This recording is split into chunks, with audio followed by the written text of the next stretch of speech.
and SmackDown have come and gone. Let's see who's up. Yes! Yes! And who's down. No! No! In this week's Busted Open WWE Power Rankings. Here we go, buddy! The Dave LaGreca WWE Power Rankings. And Bully, quite honestly, I think you're going to agree with this week's Power Rankings. Looking at what we saw on Monday and what we saw last night on SmackDown, I am going to not only dedicate my Power Rankings to Roman Reigns, but my entire 5-1 is Roman Reigns this week. Oh, very good, Dave. I'm proud of you. Good job with that. No turn. Dave Meltzer doesn't have to worry. There's not going to be a turn. This is honest, especially after what we saw on Monday. I mean, you can't, it trumps everything else that we saw in the WWE over the course of Monday and Tuesday. And I know Ambrose had his heel turn, and it was fantastic. But I just think for this week, I'm going to do something that I don't normally do or have ever done or ever will do again. But I'm dedicating these power rankings this week to Roman Reigns. And Roman, fight, man. We're all in your corner. F cancer. We're all with you. So I'm dedicating my power rankings to Roman Reigns. And I believe this is the first time I am in full agreement with you on your power rankings. All right, man. Thanks for the support, Bully. Yeah, don't get too used to it. No, I think this will probably be the only time that you'll ever agree but let me ask with you my this. power ranking. Sure. Let me ask you this. Sure. If we did not have the Roman situation, would Dean be number one? Yes. Okay. Dean would be one.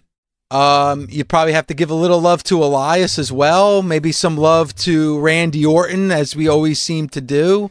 I mean, it's funny. We did crown new tag team champions because so Dean Ambrose not only had his heel turn, but he did win, the tag team championship as well.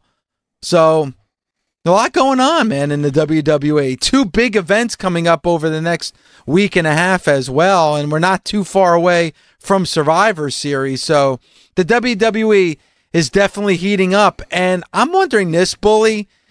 I mean, because this was I would think, a 5-year plan for the WWE when it came to Roman, and they've really built up Roman to be the face of the franchise, so to speak. They now have to change gears.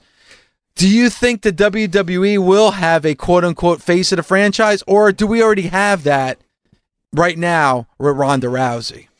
I think Ronda and Charlotte are the biggest faces of the WWE franchise right now. And I think the timing is good, especially with, Me Too movement, women's evolution, women's empowerment. I think it works for the WWE. I have no problem with it. And it's not because they're women. It's because they can carry the ball. Ronda has proven in the world of MMA, and she's doing a great job in pro wrestling, that she can handle it. Obviously, Charlotte is a stud. I think they're good faces for the WWE. On the men's side, I don't know. Seth, AJ, who else?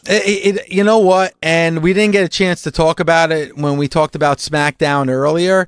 Man, you give me AJ Styles and Daniel Bryan in the ring for the WWE Championship. Pretty damn big deal. Has not come across well on SmackDown, however, because, which is very un-SmackDown-like, it's a silly storyline between these two.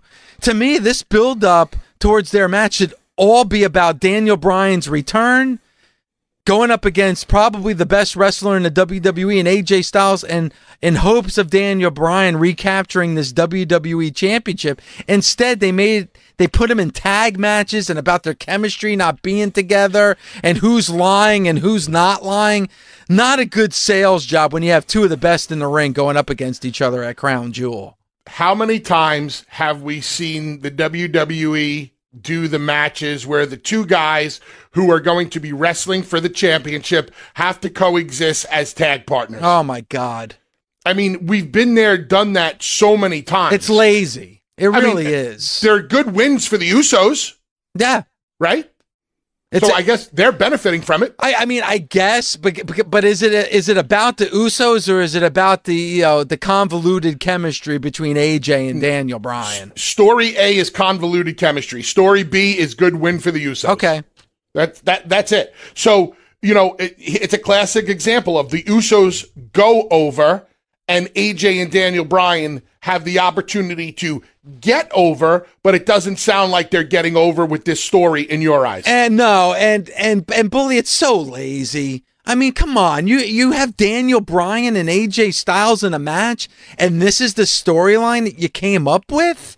Top of your head, what storyline would you do? To me, it's the fact that Daniel Bryan's back after 2.5 years of not being able to wrestle, and he has a chance to become the new WWE champion. But you need an adversary for that.